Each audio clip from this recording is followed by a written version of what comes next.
Daha önce ünlü Şakirpaşa Köşkü'nü ve bu köşk hakkında bilinenleri yayınladığımız bir içeriğimizi sizlerle paylaşmıştık. Söz konusu içeriğimize ekranın sağ üst köşesinde çıkan karttan ya da açıklamalar kısmına bıraktığımız linkten ulaşabilirsiniz. Bu videomuzda ise Şakirpaşa ailesinin üyelerinin yaşadığı birbirinden ünlü apartmanların ilginç öykülerine kısaca değinelim.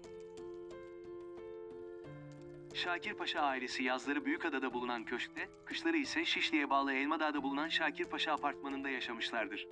Bu ihtişamlı apartman, dönemin ünlü evleri olarak öne çıkan Surp Agop sıra evlerinin yakınında yer almıştır. Şakirpaşa'nın 1914 yılında gerçekleşen ölümünün ardından ise aile daha çok bu apartmanda yaşamaya başlamıştır. 4 kat ve taraçadan oluştuğu bilgisi bulunan bu ünlü apartmanın değişik katlarında dönem dönem, Şakirpaşa'nın kızı Ayşe Hanım ve eşi Ahmet Bey, yine Şakirpaşa'nın kızı Hakkiye Hanım ve eşi Emin Bey, Şakirpaşa'nın oğlu Suat Şakir Kabaağaçlı ve Fransız asıllı eşi Mizu yani Remzet Hanım, Şakirpaşa'nın ilk eşinden olan oğlu Asım Bey ve eşi oturmuşlardır. 1921'de Cevat Şakir Kabaağaçlı, cezaevinden çıktığında ilk olarak Şakirpaşa apartmanına gelmiştir. Ayrıca Fahrelnisa Zeyt de eşi İzzet Melih Devrim'den boşanma aşamasında yani 1933 yılında çocukları Nejat ve Devrim'le Ayşe Hanım'ın dairesine taşınmıştır. Yine Aliye Hanım da Karl Berger ile bu apartmanda Hakkiye Hanım'ın dairesinde evlenmiştir.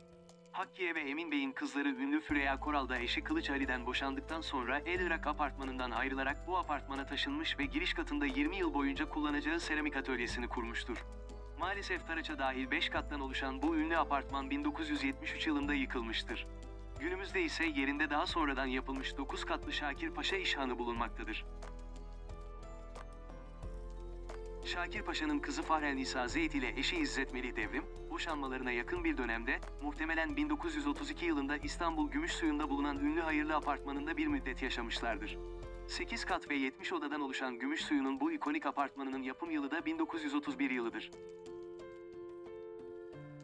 İzzet Melih Bey eşi Fahrelnisa Hanım ile ayrı yaşamaya başladıktan sonra İstanbul'un bir başka ünlü apartmanı olan Cumhuriyet Apartmanı'nda yaşamaya başlamıştır.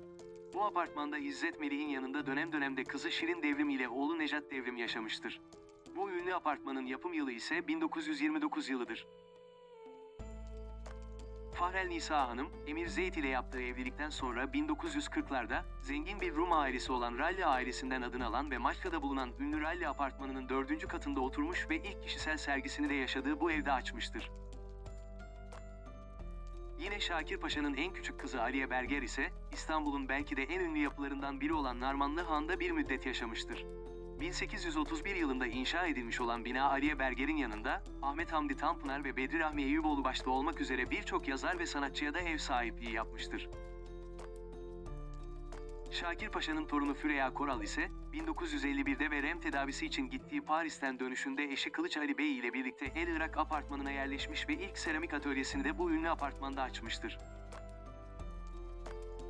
Kısaca Şakirpaşa ailesi üyeleriyle olan bağlarından bahsetsek de gerek Hayırlı Apartmanı, gerek Cumhuriyet Apartmanı, gerek Ralli Apartmanı, gerek Narmanlı Han ve gerekse de El Irak Apartmanı başka birçok ünlü isme ev sahipliği yapmış, ülkeyi ve İstanbul'u ilgilendiren çok sayıda önemli gelişmeye tanıklık etmiş ve her biri İstanbul'un ikonik binaları arasında kendilerine yer edinmişlerdir.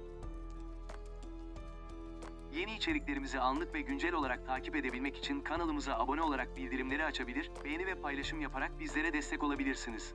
Yeni içeriklerde buluşana kadar sağlıkla ve mutlulukla kalın.